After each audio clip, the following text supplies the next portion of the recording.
नमस्कार friend, BPSC academy YouTube channel में आप लोगों का स्वागत है।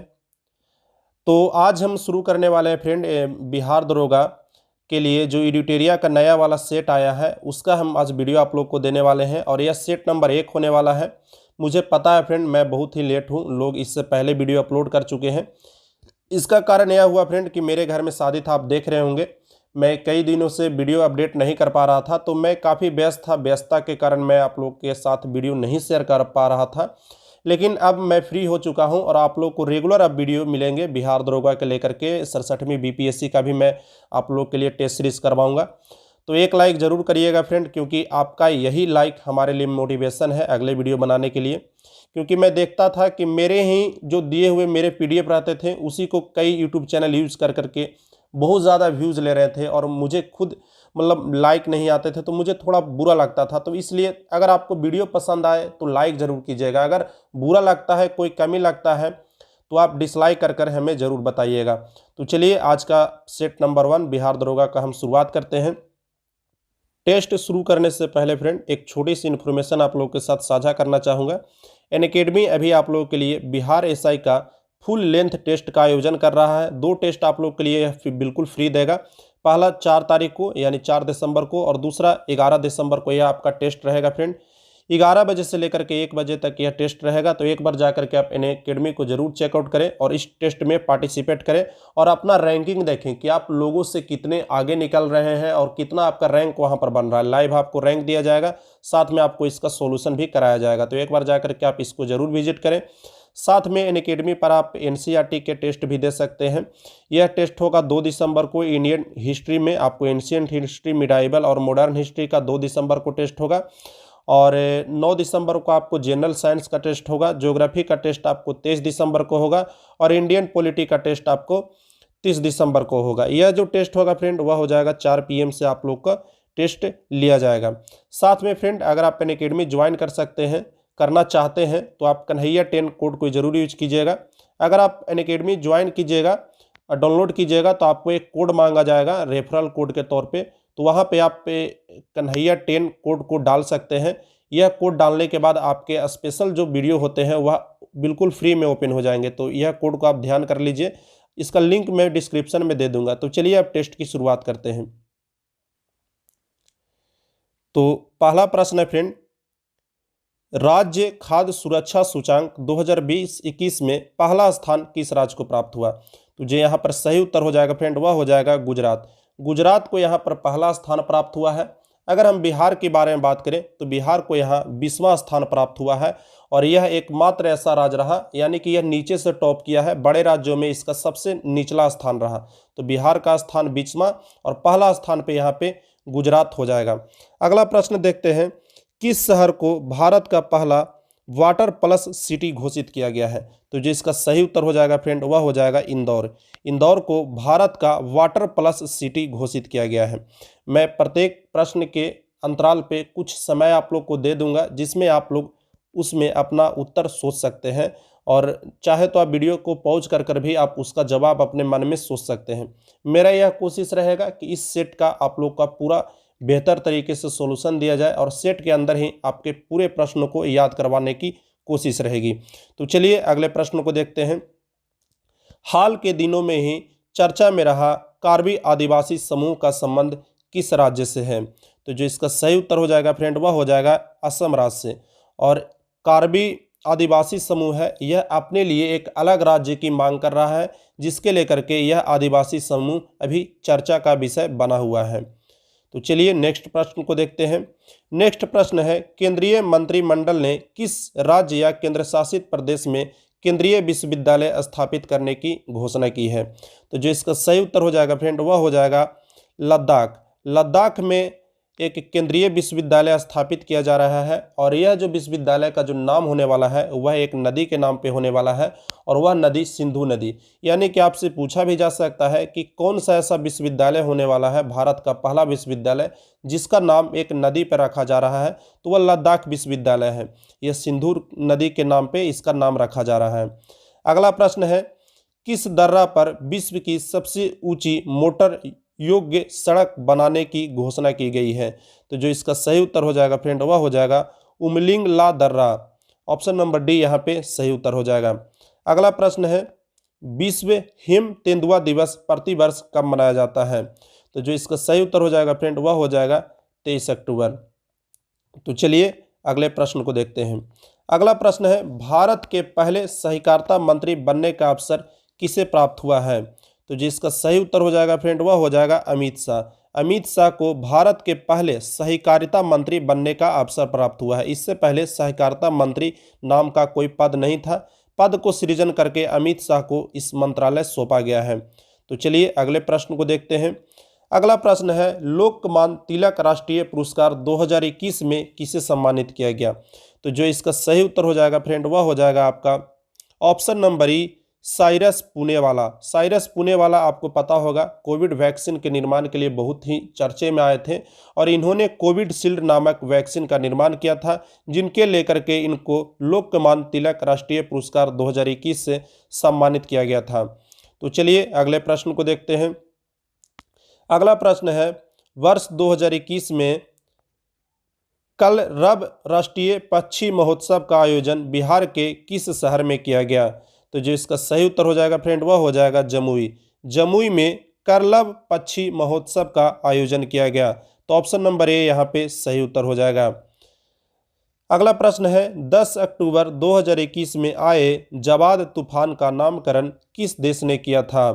तो जो इसका सही उत्तर हो जाएगा फ्रेंड ऑप्शन नंबर बी, सऊदी अरब द्वारा जवाद तूफान का नामकरण किया गया था। तो चलिए अगले प्रश्न को देखते हैं। पर्यावरण के क्षेत्र में सहयोग विकसित करने के लिए किस देश के साथ भारत ने समझौता किया? तो जो इसका सही उत्तर हो जाएगा फ्रेंड वह हो जाएगा भूटान। भूटान के साथ भारत ने पर्यावरण में सहयोग लाने के लिए समझौता किया है। तो ऑप्शन नंबर डी यहाँ पे सही उत्तर हो जाएगा। अगला प्रश्न है, संसद टीवी के पहले सीईओ कौन बने? तो संसद टीवी के पहले सीईओ आपके रवि कुमार बने थे। तो यहाँ पर रवि कुमार ऑप्शन में नहीं है, तो ऑप्शन नंबर डी यहाँ पे उपयुक्त में से कोई नहीं इसका सही उत्तर हो जाएगा। तो चलिए अगले प्रश्न को देखते हैं। अगला प्रश्न है, हाल में ही फिल्म अभिनेता दिलीप कुमार का निधन हुआ। उन्होंने किस वर्ष दादा फाल्के अवार्ड से सम्मानित किया गया था?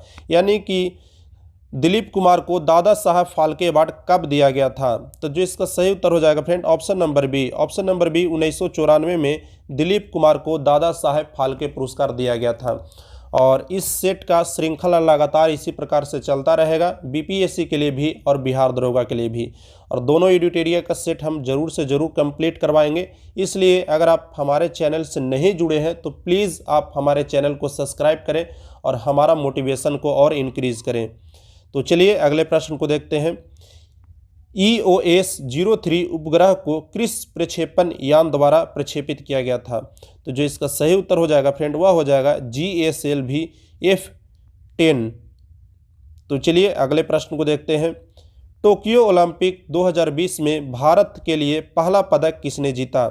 तो पहला जो पदक जीते थे वह जीते थे हमारे मीराबाई चानू। मीराबाई चानू ने पहला पदक जीता था। और वह कौन सा पदक जीता था फ्रेंड? तो वह जीते थे सिल्वर मेडल। भारत ने कुल 7 पदक जीते, जिसमें से 1 स्वर्ण पदक, 2 सिल्वर मेडल और 4 रजत पदक कांस्य पदक इन्होंने जीते थे। अगर बात करें नीरज चोपड़ा की, तो नीरज चोपड़ा ने जीता था स्वर्ण पदक भाला फेंक में। तो चलिए अगले प्रश्न को देखते हैं। अगला प्रश्न है, वर्ष 2021 में शांति का नोबेल पुरस्कार हेतु किसे चुना गया?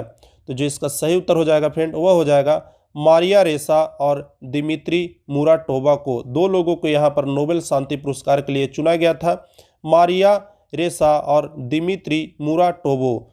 तो चलिए अगले प्रश्न को देखते हैं। अगला प्रश्न है, 93वां ऑस्कर अवार्ड 2021 में किसे सर्वश्रेष्ठ फिल्म हेतु चुना गया? तो जो इसका सही उत्तर हो जाएगा फ्रेंड वह हो जाएगा नोमैडलैंड। ऑप्शन नंबर ए यहाँ पे सही उत्तर हो जाएगा। 93वां ऑस्कर पुरस्कार में नोमैडलैंड को सबसे सर्वश्रेष्ठ फिल्म हेतु चुना गया। अगला है, वैश्विक शांति सूचांक 2021 में भारत को कौन सा स्थान प्राप्त हुआ? तो भारत के अगर स्थान की बात करें तो भारत को इसमें 135वां स्थान प्राप्त हुआ। अगर पहले स्थान की बात करें तो पहला स्थान आइसलैंड को प्राप्त हुआ, वैश्विक शांति सूचांक 2021 में। तो चलिए अगले प्रश्न को देखते हैं। विश्व पर्यटन दिवस 2021 का विषय क्या है? तो जिसका सही उत्तर हो जाएगा फ्रेंड वह हो जाएगा tourism for inclusive growth. Option number C यहाँ पर सही उत्तर हो जाएगा। अगला प्रश्न है, केंद्र सरकार द्वारा भारत को ऊर्जा स्वतंत्र बनाने का लक्ष्य कब तक रखा गया है? यानी कि हम पूरी तरह से ऊर्जा के लिए खुद पर डिपेंडेंट हो जाए, यह लक्ष्य भारत सरकार ने कब तक तय किया है? तो इसका जो सही उत्तर हो जाएगा फ्रेंड वह हो जाएगा ऑप्शन नंबर सी 2047 तक। 2047 तक नरेंद्र मोदी सरकार ने यह लक्ष्य रखा है कि हम पूरी तरह से ऊर्जा के लिए हम अपने आप पर निर्भर हो जाएंगे, इसलिए इन्होंने पेट्रोलियम को कम से कम उपयोग करने की कोशिश रहेगी। अगला प्रश्न है, टाइम्स पत्रिका में विश्व के 100 सबसे प्रतिभाशाली व्यक्तियों की सूची में कितने भारतीयों को शामिल किया गया है? तो इसमें 3 लोगों को शामिल किया गया है। ऑप्शन नंबर बी यहाँ पे सही उत्तर हो जाएगा। यह 3 लोग कौन है? तो पहले हमारे भारत के प्रधानमंत्री नरेंद्र मोदी, दूसरा जो शामिल किया गया है वह है ममता बनर्जी, और तीसरा जो शामिल किया गया है वह है पुणेवाला। तो चलिए अगले प्रश्न को देखते हैं। निम्नलिखित राज्यों एवं उनके राज्यपालों का कौन सा मिलान सही नहीं है? तो यहाँ पर जो गलत मिलान है फ्रेंड वह हो जाएगा गोवा का श्री मंगलू भाई छगन भाई पटेल नहीं है, बल्कि गोवा का श्री धरन पिल्लाई इसका सही उत्तर हो जाएगा। गोवा के राज्यपाल श्री धरन पिल्लाई हो जाएगा। तो ऑप्शन नंबर डी यहाँ पे सही उत्तर हो जाएगा। अगला प्रश्न देखते हैं, आत्मनिर्भर कृषि योजना का संबंध किस राज्य से है? इसका जो सही उत्तर हो जाएगा friend option number C Arunachal Pradesh. Arunachal Pradesh द्वारा आत्मनिर्भर कृषि योजना का शुरुआत किया गया है। तो चलिए अगले प्रश्न को देखते हैं, किस मंत्रालय द्वारा सुजलम अभियान की शुरुआत की गई? तो यह जो मंत्रालय है फ्रेंड वह हो जाएगा आपका जल शक्ति मंत्रालय। जल शक्ति मंत्रालय द्वारा यह अभियान शुरू किया गया, और यह मुख्य रूप से जो गांव में मुक्त शौच की जो अभियान चलाया जा रहा है उसी का यह नेक्स्ट अभियान है। यानी कि इसमें मुख्य रूप से यही कोशिश रहेगा कि गांव को खुले में शौच मुक्त बनाया जाए। अगला प्रश्न है, the western Himalaya India Tibet China 1949-62 पुस्तक किसके द्वारा लिखी गई? तो यह जो पुस्तक लिखी गई है फ्रेंड वह हो जाएगा निरुपमा राव द्वारा। ऑप्शन नंबर ए यहाँ पे सही उत्तर हो जाएगा। अगला प्रश्न देखते हैं,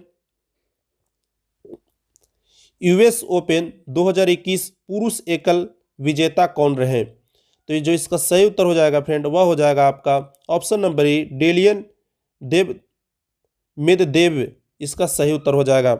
इसके बाद कुछ प्रश्न मैथ के हैं जिसको मैं अगले वीडियो जब मैं अगला सेट लाऊंगा, सेट नंबर 2-3, तो मैं इसको सोल्व करने का कोशिश करूंगा, क्योंकि मैंने लैपटॉप बाई किया है तो उस पर थोड़ा आसानी से इसको सोल्व किया जा सकता है।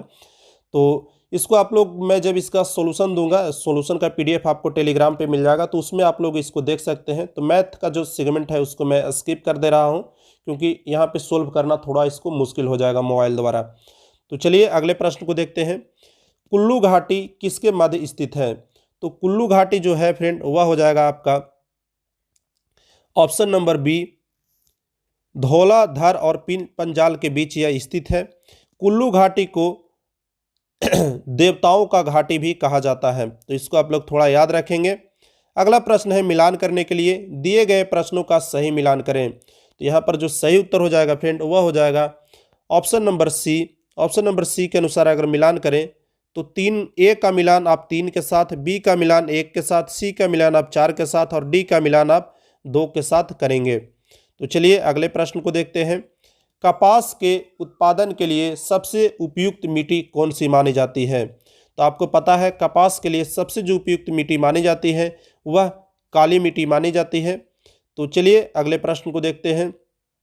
आपसे कई बार ऐसा पूछा भी जा सकता है कि काली मिट्टी का विस्तार किन किन राज्यों में है, तो यह आप इसका जो उत्तर है आप कमेंट में हमें बताइएगा कि काली मिट्टी मुख्य रूप से किन किन राज्यों में फैली हुई है और वहाँ प्रमुखता से प्राप्त होती है। तो इसको आपको कमेंट कर बताना है इसका आंसर।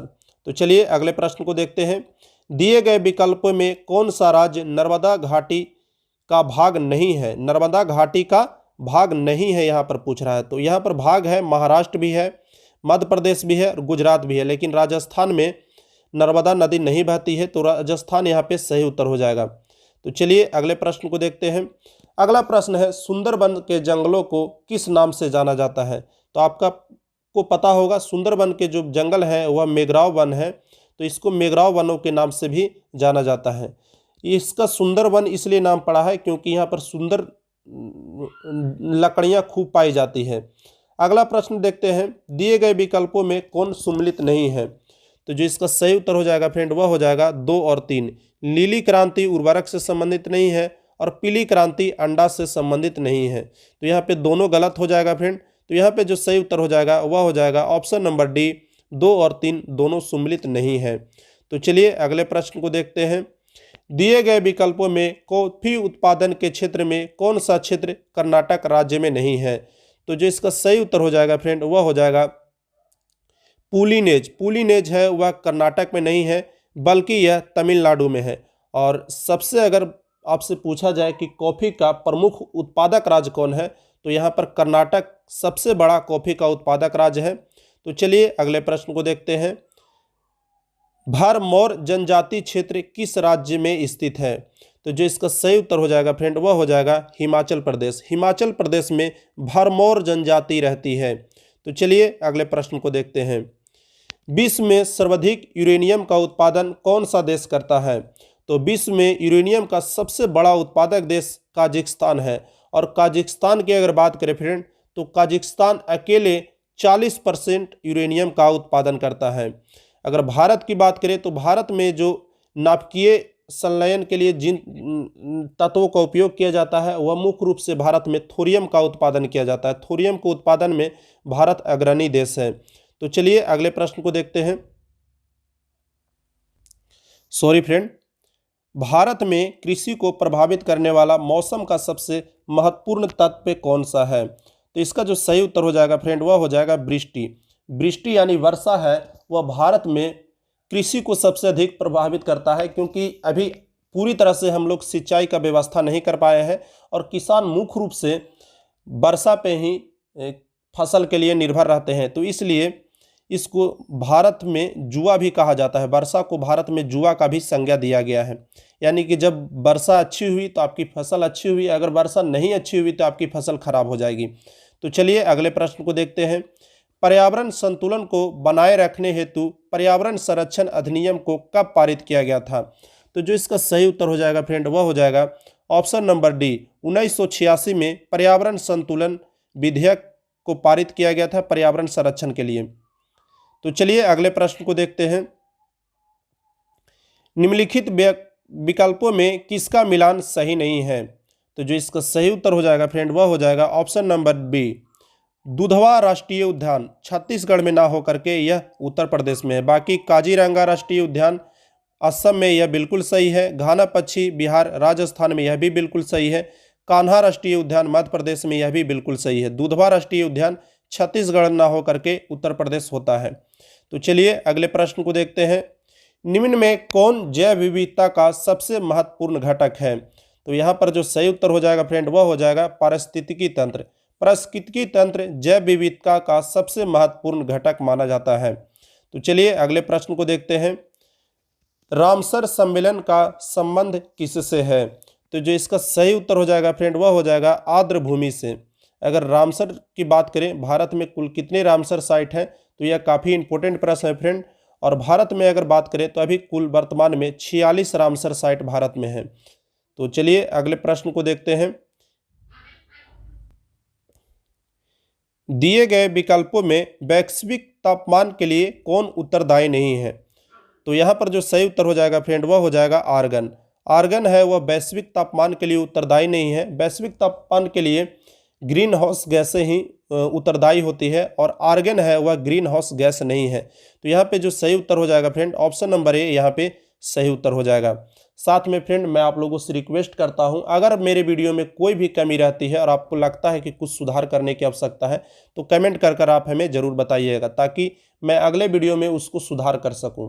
क्योंकि मनुष्य होने के नाते हमसे भी कुछ गलतियां हो रही होगी, तो निसंकोच होकर के आप उसे कमेंट में ज़रूर बताएं। यदि किसी वस्तु के मांग की ऋणात्मक आय लोच है और धनात्मक मूल्य लोच हो तो वस्तु किस प्रकार की है? तो यह जो वस्तु है वह निम्न स्तरीय वस्तु है। ऑप्शन नंबर सी यहाँ पे सही उत्तर हो जाएगा। अगला प्रश्न देखते हैं, किसी देश की राष्ट्रीय आय का निर्धारण करने के लिए निम्न में कौन सी पद्धति प्रयोग में नहीं लाई जाती है? तो राष्ट्रीय आय का निर्धारण करने के लिए मुख्य रूप से 3 पद्धति को लिया जाता है। वह 3 पद्धति जो है फ्रेंड वह है, पहली उत्पादन विधि, दूसरी है आय विधि और तीसरी है आगत विधि।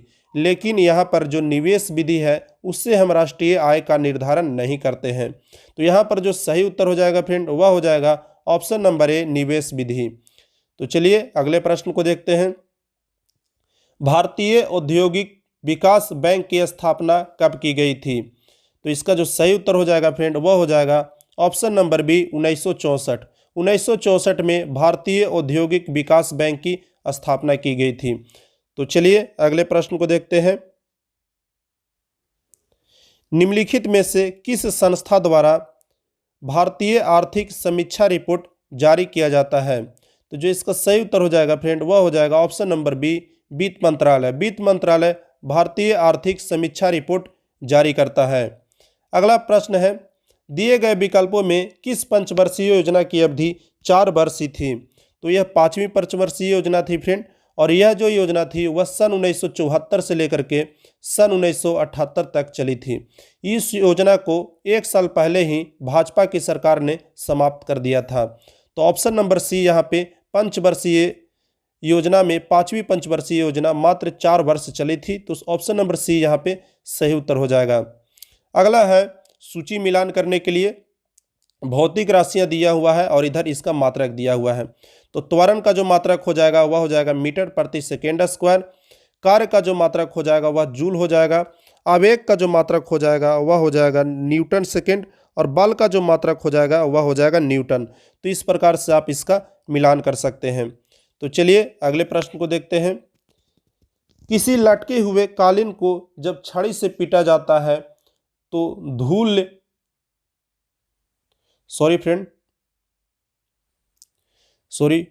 थोड़ा आप लोग को दिक्कत हुआ। किसी लटके हुए कालीन को जब छड़ी से पीटा जाता है तो धूल के कण उससे बाहर निकल जाते हैं। इसका क्या कारण है? तो इसका कारण है फ्रेंड जड़त्व। जड़त्व के कारण जब हम छड़ी के द्वारा किसी गंदे कालीन को पीटते हैं तो जो उसके धूल के जो कण रहते हैं फ्रेंड वह गति में नहीं आ पाते हैं, जबकि कालीन गति में आ जाता है, जिसके कारण उसका धूल है वह साफ हो जाता है। तो यह जड़त्व के नियम के कारण होता है। तो ऑप्शन नंबर ए यहाँ पे सही उत्तर हो जाएगा। तो चलिए अगले प्रश्न को देखते हैं, सर्वत्र गुरुत्वाकर्षण नियतांक का मान क्या होता है? तो जो इसका सही उत्तर हो जाएगा फ्रेंड वह हो जाएगा ऑप्शन नंबर डी, 6.67 गुने 10 के पावर -11 न्यूटन मीटर पर केजी स्क्वायर। तो यह जो मान होता है वह पूरे ब्रह्मांड में एक समान होता है और इसे बड़ा जी के नाम से भी जाना जाता है। तो चलिए अगले प्रश्न को देखते हैं, सर्वाधिक प्रत्यास्था वाला पदार्थ निम्न में से कौन है? तो जो सर्वाधिक प्रत्यास्था होती है फ्रेंड वह इसमें से सबसे अधिक क्वार्टेज का है और बाकी सारे का प्रत्यास्था इनसे कम है। तो चलिए अगले प्रश्न को देखते हैं।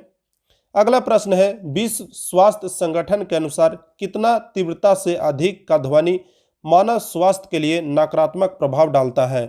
तो इसका जो सही उत्तर हो जाएगा फ्रेंड वह हो जाएगा 75 डेसिबल। अगर आप 75 डेसिबल से अधिक तीव्रता वाले ध्वनि को सुनते हैं तो वह आपके स्वास्थ्य के लिए हानिकारक होगा। सबसे जो अच्छा तीव्रता माना जाता है मानव स्वास्थ्य के लिए वह 45 डेसिबल को माना जाता है। अगर ध्वनि की तीव्रता 80 डेसिबल से अधिक है तो हम यह मानते हैं कि यह ध्वनि शोरगुल है। तो चलिए अगले प्रश्न को देखते हैं, विशिष्ट ऊष्मा के संदर्भ में निम्न में कौन सा कथन सत्य नहीं है? तो जो इसका सही उत्तर हो जाएगा फ्रेंड वह हो जाएगा ऑप्शन नंबर ए, विशिष्ट ऊष्मा है वह पदार्थ के तीव्रता पर निर्भर नहीं करती है। तो यह बिल्कुल गलत है फ्रेंड, यह बिल्कुल पदार्थ के प्राकृतिक पर निर्भर करती है। तो ऑप्शन नंबर ए यहाँ पे सही उत्तर हो जाएगा। तो चलिए हम नेक्स्ट प्रश्न को देखते हैं। नेक्स्ट प्रश्न है, निम्न में कौन एरोसोल का उदाहरण नहीं है? तो यहाँ पर जो सही उत्तर हो जाएगा फ्रेंड वह हो जाएगा आपका ऑप्शन नंबर डी, जल में तेल। जल में तेल आपका एरोसोल का उदाहरण नहीं है। तो चलिए अगले प्रश्न को देखते हैं। सूची 1 और सूची 2 को यहाँ पे मिलान करना है। सूची 1 में आपके आविष्कार है और सूची 2 में उसके खोजकर्ता है। तो जो न्यूट्रॉन के खोज किए थे चैडविक साहब ने किया था, इलेक्ट्रॉन के खोज जे थॉमसन, प्रोटॉन के खोज गोल्डस्टीन तथा परमाणु नाभिक के खोज वह रदरफोर्ड ने किया था। तो इस प्रकार से अगर आप मिलान करते हैं तो आपका सही उत्तर हो जाएगा। अगले प्रश्न को देखते हैं। सोडियम के एक परमाणु में कोर इलेक्ट्रॉन की संख्या क्या है? तो यहाँ पर जो सही उत्तर हो जाएगा फ्रेंड वह हो जाएगा 10। अगर सोडियम की बात करें तो सोडियम का परमाणु संख्या 11 होता है और इसका इलेक्ट्रॉनिक विन्यास 2, 8 और 1 होता है। 1 यहाँ पर इसकी बाहरी इलेक्ट्रॉन होता है जिसे हम संयोजी इलेक्ट्रॉन के रूप में भी जानते हैं, और 2 और 8 कुल मिलाकर 10 इसका कोर इलेक्ट्रॉन के रूप में जाना जाता है। यानी कि वैसे इलेक्ट्रॉन जो उसके संयोजी इलेक्ट्रॉन नहीं है वो सारे इलेक्ट्रॉन आपके कोर इलेक्ट्रॉन के रूप में जाने जाते हैं। तो यहाँ पे जो सही उत्तर हो जाएगा ऑप्शन नंबर सी 10 यहाँ पे सही उत्तर हो जाएगा। अगला प्रश्न है, आधुनिक आवर्त सारणी में वर्ग तथा आवर्तों की संख्या क्या है? तो यहाँ पे आपके आवर्त हो जाएंगे 7, यहाँ पे आपके आवर्त 7 हो जाएंगे और वर्ग आपका 18 हो जाएगा। तो वर्ग सबसे पहले हम समझ लेते हैं किसको कहते हैं। तो वर्ग ऐसे जो खड़ा रहता है उसको वर्ग, और ऐसे जो लेटा हुआ रहता है उसको आवर्त कहते हैं। तो चलिए अगले प्रश्न को देखते हैं। निम्न में कौन हाइड्रा अम्ल के उदाहरण है? तो जो यहाँ पर सही उत्तर हो जाएगा फ्रेंड वह हो जाएगा आपका option number C HCl। HCl आपके यहाँ पे हाइड्रा अम्ल का उदाहरण है। और HCl में आपको कई बार ऐसा भी पूछा जाता है कि किसमें ऑक्सीजन नहीं पाया जाता है, तो हाइड्रोक्लोरिक अम्ल में आपका ऑक्सीजन नहीं पाया जाता है। अगला प्रश्न देखते हैं। लाल सिंदूर या रेड लेड का रासायनिक सूत्र क्या है? तो जो इसका सही उत्तर हो जाएगा फ्रेंड वह हो जाएगा Pb3O4। Pb3O4 को लाल सिंदूर के नाम से भी जाना जाता है। तो चलिए अगले प्रश्न को देखते हैं। बॉयल्स, चार्ल्स एवं एवोगाड्रो द्वारा प्रतिपादित गैसीय नियमों का संयुक्त रूप क्या कहलाता है? तो जो इसका सही उत्तर हो जाएगा फ्रेंड वह हो जाएगा आदर्श गैस नियम। आदर्श गैस नियम बॉयल्स लॉ, चार्ल्स लॉ तथा एवोगाड्रो लॉ का संयुक्त रूप के रूप में जाना जाता है। और यह कहा भी जाता है कि वैसा गैस जो बॉयल्स लॉ को फॉलो करे, चार्ल्स लॉ को फॉलो करे और एवोगाड्रो के नियम को फॉलो करे, उसे आदर्श गैस के रूप में भी जाना जाता है। तो चलिए अगले प्रश्न को देखते हैं। जीवाणु विज्ञान का जनक किसे माना जाता है? तो जो इसका सही उत्तर हो जाएगा फ्रेंड वह हो जाएगा आपका option number A Louis Pasteur को। लुई पास्चर को जीवाणु विज्ञान के जनक के रूप में जाना जाता है। तो चलिए अगले प्रश्न को देखते हैं। अगला प्रश्न है, एक बीज पत्ती पादपों के लिलिएसी कुल में शामिल पौधा निम्न में से कौन है? तो जिसका सही उत्तर हो जाएगा ऑप्शन नंबर ए प्याज यहाँ पे सही उत्तर हो जाएगा फ्रेंड। अगला प्रश्न है, निम्न में कौन सा जीव मोलस्का संघ के अंतर्गत नहीं आता है? तो मोलस्का संघ के जो अंतर्गत आने वाले जीव है फ्रेंड वह हो जाएगा सीप, घेंघा, ऑक्टोपस।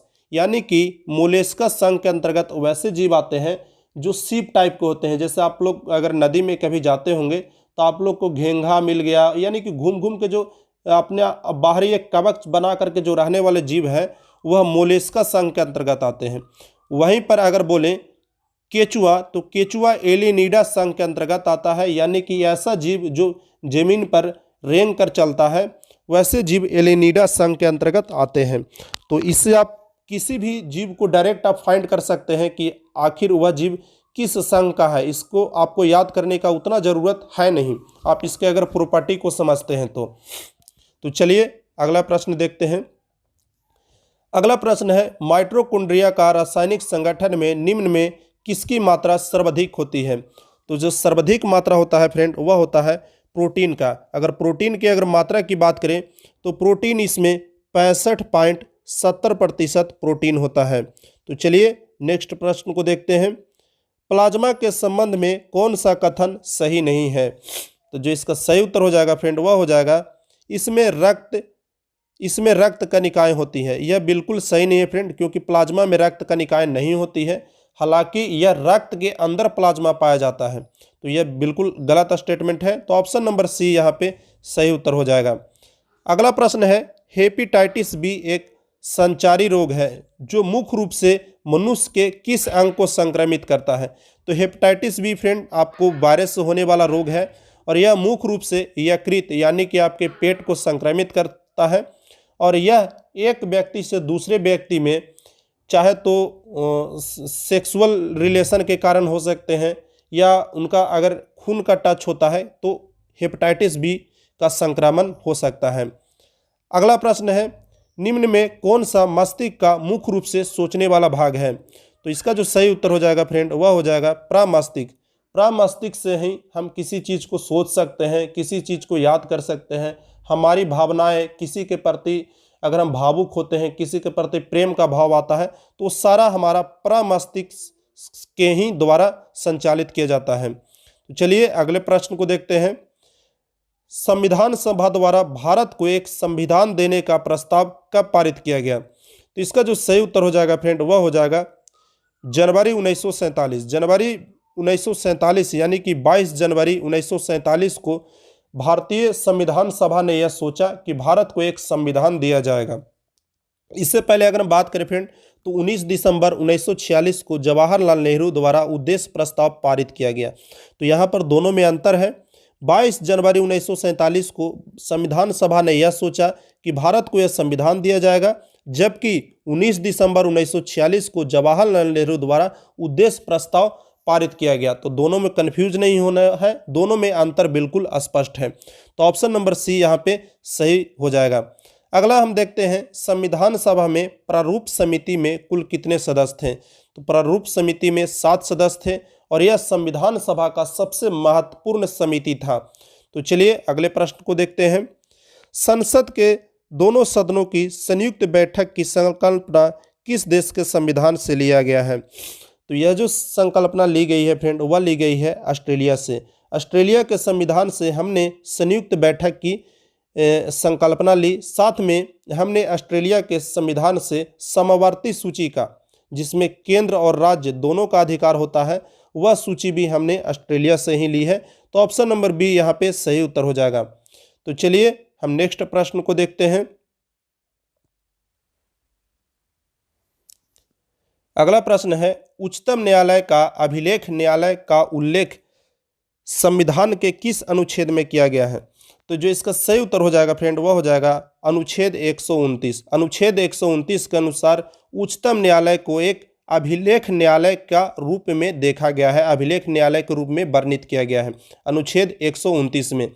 अगला प्रश्न है, भारतीय संघ के पदाधिकारियों को मिलने वाले वेतन, भत्ते, पेंशन आदि का उल्लेख संविधान के किस अनुसूची में किया गया है? तो जो इसका सही उत्तर हो जाएगा फ्रेंड वह हो जाएगा दूसरा अनुच्छेद, अनुसूची दूसरा, दूसरे अनुसूची में भारत के जितने भी बड़े बड़े पद पे लोग हैं उनके वेतन, भत्ते और उनके पेंशन के बारे में चर्चा की गई है।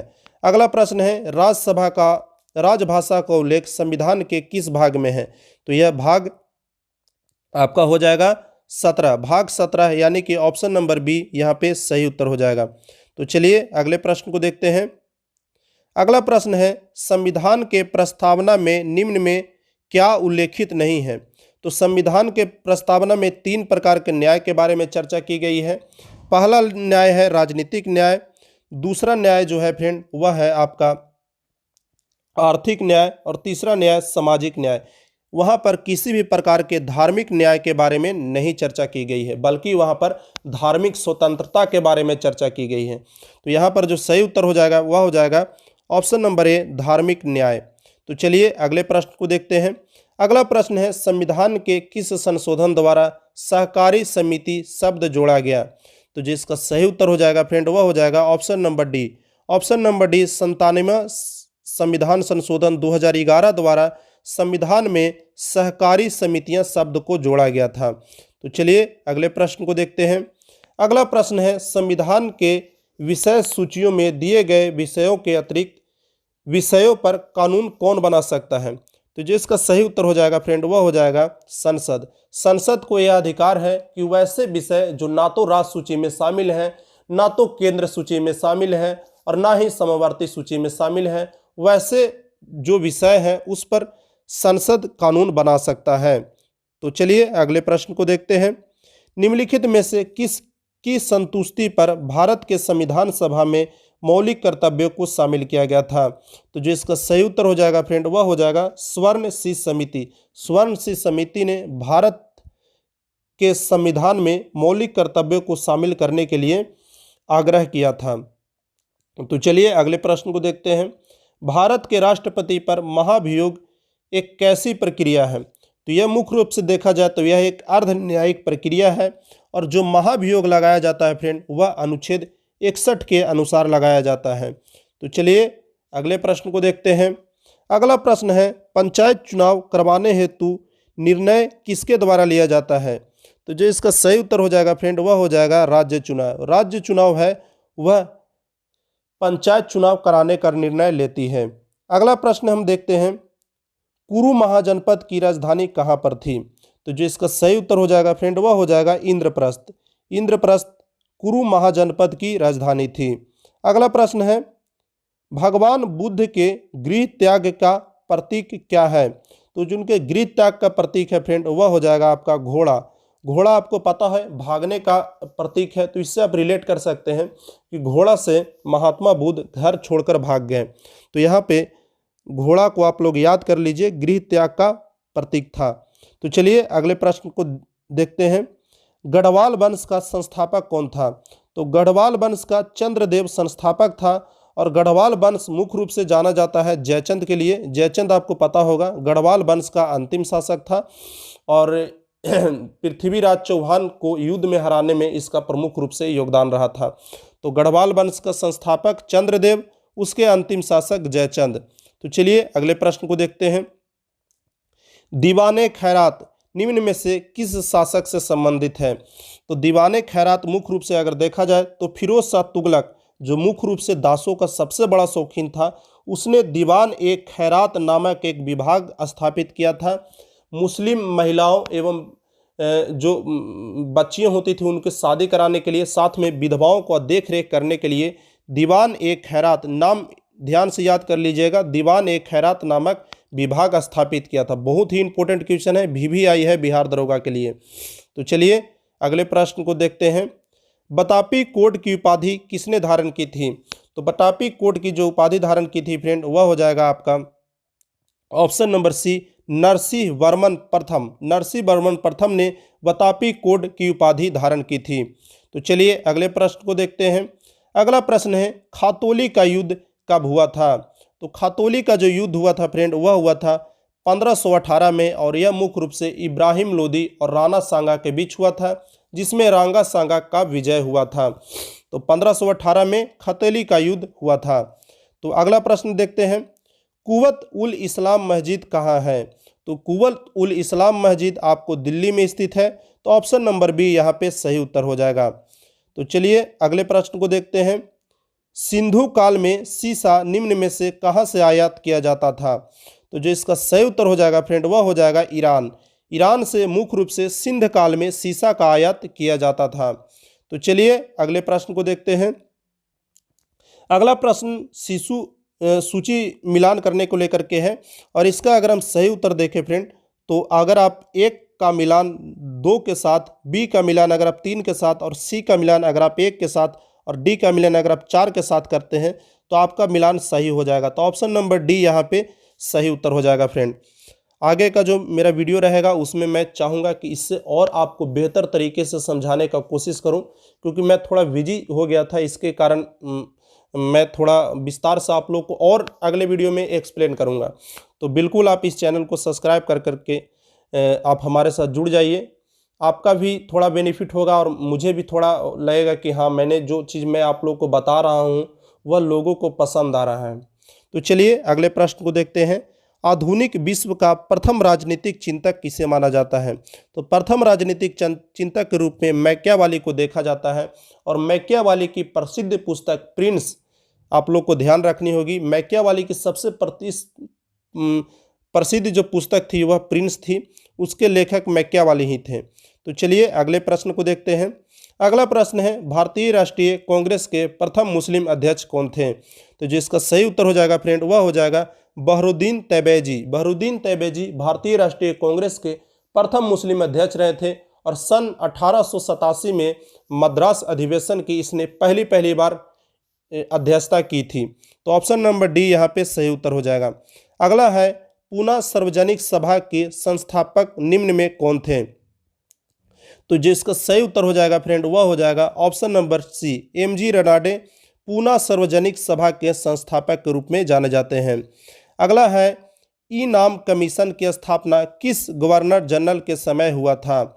तो उस समय जो गवर्नर जनरल था फ्रेंड वह था लॉर्ड डलहौजी। लॉर्ड डलहौजी के समय में इनाम कमीशन की स्थापना किया गया था और यह मुख्य रूप से इसलिए किया गया था ताकि वैसे जमीन जिन पर मतलब लोगों का कब्जा नहीं है उसको सरकारी ज़मीन में शामिल करने के लिए यह कमीशन का गठन किया गया था। तो चलिए अगले प्रश्न को देखते हैं। अगला प्रश्न है निम्न में कौन एशिया और अफ्रीका के जंक्शन के रूप में जाना जाता है? तो यह जो जाना जाता है फ्रेंड वह जाना जाता है मिस्र। मिस्र में एशिया और अफ्रीका दोनों का एक तरह से देखा जाए तो मिलन स्थल है, हालांकि जो मिस्र है वह पूरी तरह से एशिया में ही शामिल है। तो चलिए अगले प्रश्न को देखते हैं। अगला प्रश्न है नेहरू कप निम्न में से किस खेल से संबंधित है? तो नेहरू कप आपका बास्केटबॉल से संबंधित है फ्रेंड। तो ऑप्शन नंबर बी यहाँ पे सही उत्तर हो जाएगा।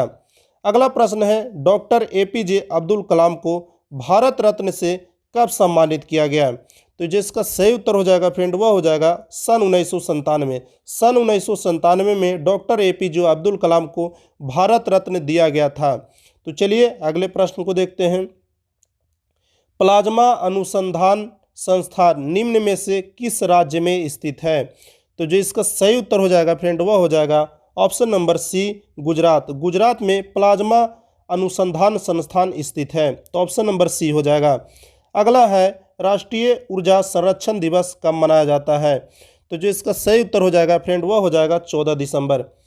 तो कुल मिलाकर हमने यहाँ पर लगभग 100 प्रश्नों को देखा और यह वीडियो थोड़ी लंबी हो गई है। तो क्या मुझे और वीडियो शॉर्ट में बनानी चाहिए या वीडियो को और विस्तार से बनाना चाहिए ताकि लोगों को ज़्यादा समझ में आए? तो इसका राय भी आप हमें कमेंट में ज़रूर बताइएगा। अगली वीडियो से मैं उस पर ज़रूर अमल करूँगा। तो वीडियो कैसा लगा लाइक या डिसलाइक कर आप राय दे सकते हैं। तो मिलते हैं फिर अगले वीडियो में एक अगले सेट में। तब तक के लिए बाय, टेक केयर, धन्यवाद।